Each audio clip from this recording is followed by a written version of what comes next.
Menyala Garudaku, itulah tadi gambaran bagaimana kita melihat kekuatan dan begitu megahnya sang Garuda mengepakkan sayap. Itu yang kita harapkan malam hari ini terjadi di Gelora Bung Karno ya, Bung Nigara dan juga Sasi. Mengepakkan sayap dan mematuk naga, gitu ya. Tapi sebelum kita bahas lebih lanjut, kita akan lihat dulu nih bagaimana keseruan, euforia juga di sejumlah titik di daerah tentunya, bagaimana kemudian ikut mengawal dan juga mudah-mudahan bisa menyambut kemenangan dari Timnas Indonesia malam hari ini. Kami ajak Anda pemirsa menuju ke Makassar, bergabung, berbincang dengan supporter Timnas di sana. Ada Ahmad. Selamat malam Mas Ahmad.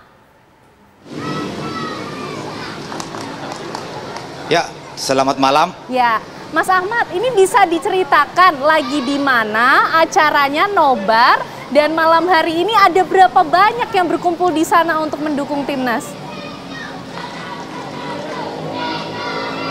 Ya, jadi kami lagi di Makassar mengadakan nobar. Kemungkinan teman-teman dari supporter di Makassar ini kita ada 1000-an lebih. Oke, ini udah berkumpul dari jam berapa tadi Mas? Ada berapa titik nobar di sana?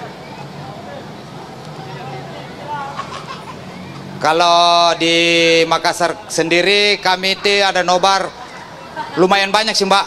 Oke. Semua mengadakan nobar. Semua mengadakan nobar. Sudah dari jam berapa berkumpul di sana nih Mas Ahmad dan juga teman-teman, datang dari mana saja? Jadi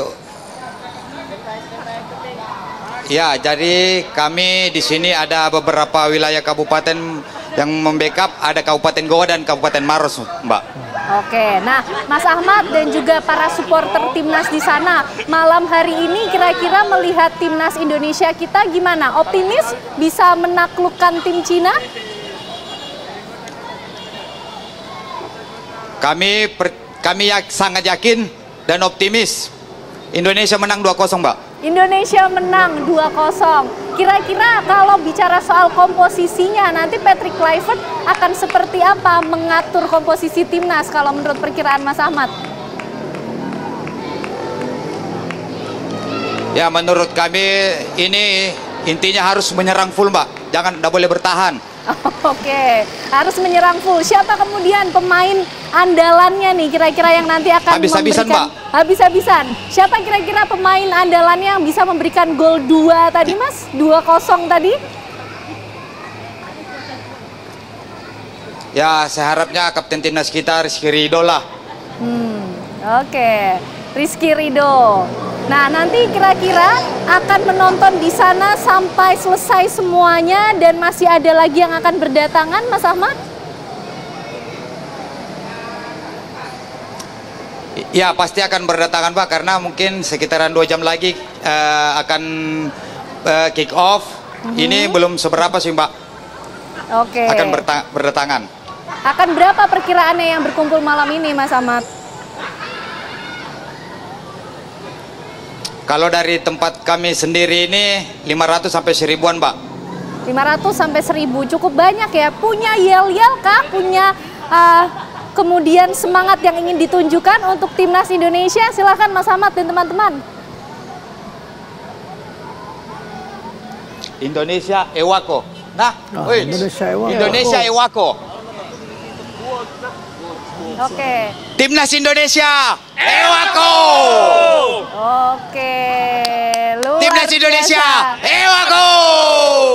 Oke, Timnas Indonesia Ewako. Wah, itu semangat khas dari Makassar, Sulawesi Selatan. Terima kasih Mas Ahmad dan juga teman-teman. Selamat nobar ya. Di sana semangatnya menggelora langsung dari Makassar ke Stadion Utama Gelora Bung Karno. Nanti kami juga akan ajak Anda pemirsa menuju ke sejumlah titik lainnya untuk berbincang juga dengan supporter Timnas lain. Tapi kita lihat dulu bagaimana gambaran di Stadion Utama Gelora Bung Karno Jakarta saat ini. Live gambarnya kami hadirkan untuk Anda pemirsa. Bung Nigara, Sasi ini bisa melihat langsung juga sudah begitu banyak nih, selalu padat Bung Nigara. Kalau timnas Indonesia main di kandang apalagi sendiri. kalau nggak ada hukuman dari FIFA, pasti lebih banyak.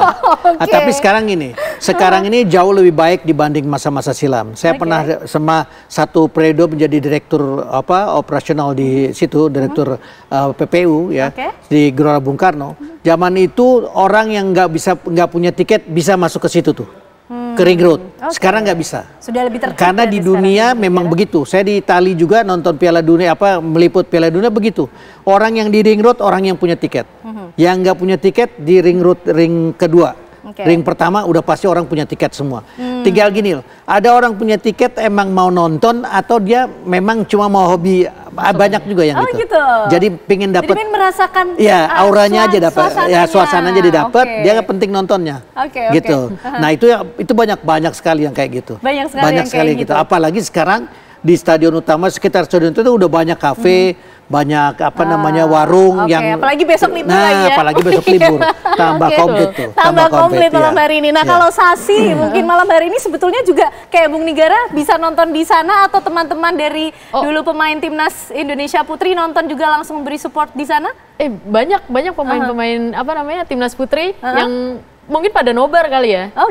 Ya kalau misalnya aku sendiri bisa nonton juga malam ini, karena kan aku juga sering kan. Jadi masih ada rencana pengen ngejar lah ya nanti nonton di sana ya. Pasti kan auranya beda kan antara kualifikasi atau cuman biasanya AFF ya Bu. Ya itu, jadi pasti vibes di stadionnya itu sih yang pengen banget coba ngerasain gitu. Gimana gregetnya kan pasti kalau di sana. Yang gregetan gak cuman pemainnya tapi kayak supporternya ya. Kita pengen tahu nih bagaimana kira-kira gambaran auranya di Stadion Utama Gelora Bung Karno malam hari ini, termasuk kira-kira kondisi kebatinan pemain timnas itu seperti apa sih kalau main di kandang sendiri. Supporter yang nonton luar biasa jumlahnya di sana, tapi sesaat lagi ya pemirsa kami kembali untuk Anda. Tapi sebelumnya kami juga akan membahas, sebelum kita nonton lagi Bung Nigara, Sasi, mumpung ingat nih, sekaligus kita ingin bahas tadi posisi wingbacknya Bung Nigara. Kira-kira malam hari ini siapa yang akan dipasang di wingback Bung Nigara? Ya kalau yang beredar di media yang sudah kita baca gitu, ada kok saya jadi lupa ya namanya. Verdong. Ada Verdong gitu ya, ada Kevin Dix gitu ya. Yang saya kira ini juga dua wingback yang punya peran sangat besar ya untuk bisa di kemudian agak tengah ada Tom Hai gitu kan. Jadi ada Palu Pesi. Palu Pesi kan, iya betul kan. Nah, jadi dengan kondisi itu saya kira dua wingback ini bisa membantu tiga di depan itu. Perannya seperti apa sih Bung Nigara? Kalau dia counter attack, dia menggunakan tinggal bola panjang atau bola pendek. Kalau bola panjang pasti wingback bekerja lebih keras. Ya, pasti gelandang kiri yang paling pinggir ini akan melakukan sesuatu yang sangat berat kerjanya gitu. Karena di tangan dialah ini mengalirkan bola ke depan. Nah, tetapi kita sekali lagi, karena ini udah biasa dilakukan oleh pemain-pemain kita selama ini, kecuali yang baru-baru tentu. Tetapi saya kira karena tadi udah berlatih beberapa kali di Bali, udah ketemu, udah saling berdiskusi, nggak ada sulitnya tuh pemain mengubah itu. Yang paling susah kalau tiba-tiba pelatih datang baru, gue mau mainnya kayak gini. Yang mau main kan dia, bukan pelatih gitu. Tapi gini Bung Nigara, nih Cina nih perkiraannya bola-bolanya akan bola silang ke depan gawang. Nah, ini peran wingback seperti apa? Kalau kita mengingat pola permainan Doaku dia di Cina, main di Cina, dia kan counter attack tuh. Kita kebobolan gara-gara itu. Serginho luar biasa itu, pemain Brazil. Tuh murni Brazil tuh, nggak ada Cina-Cinanya. Gitu. Ya kan? Boleh nggak ada masalah. Kenapa sih orang ribut itu gitu? Itu yang saya bilang. Om Pele aja bukan orang Brazil kok. Saya nggak bosen deh ngomong berulang-ulang nih. Saya ngomong di mana-mana. Saya bilang Pele itu bukan orang Brazil. Afrika Tulen gitu. Dia jadi bintang Brazil dan orang Brazil bangga. Kenapa kita nggak bangga gitu? Yang paling penting kita bisa nggak ke Piala Dunia, bisa nggak dengan pemain-pemain ini kita tampil di Piala Dunia.